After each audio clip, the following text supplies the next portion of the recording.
I don't want to calculate high-resolution utopia for myself only to have it squandered by fortune.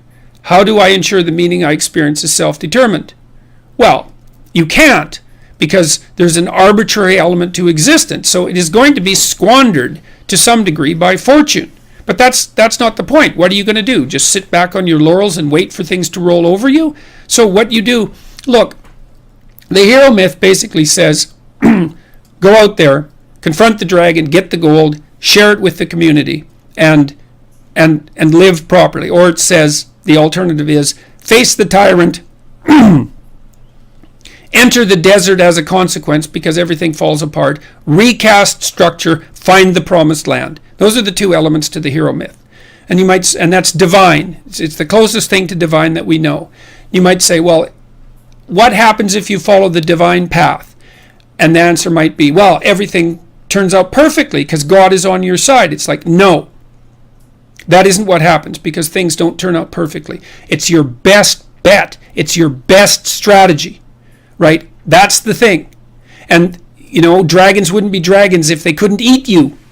And so, but that's okay. That's okay. And this is something I found so useful about the biblical stories, especially about the Abrahamic stories, which I didn't know that well till I lectured about them last year.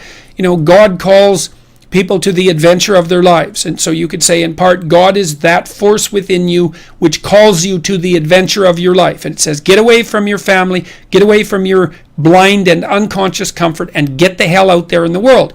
Well, God calls Abraham out from his fathers, where he stayed far too long, and from his kin, where it's secure. And like the first thing he encounters is a famine, and then he encounters a tyranny inhabited by people who want to steal his wife.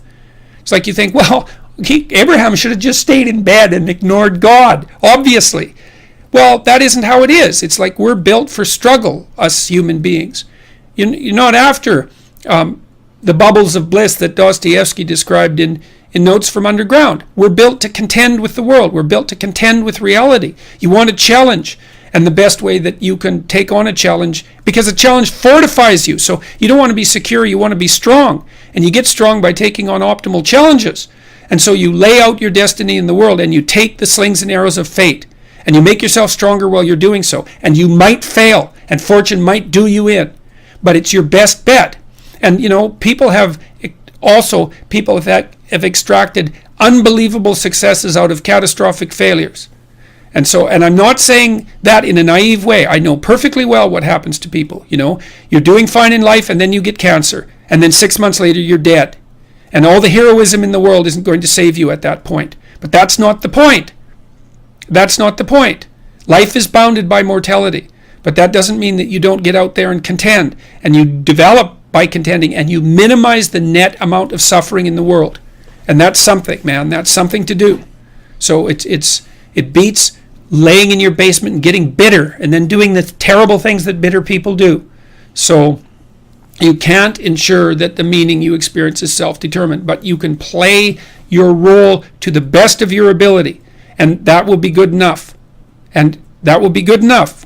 That meaning, the meaning that you'll find in that, I believe, is sufficient to be sustaining, and perhaps even sustaining through the flood.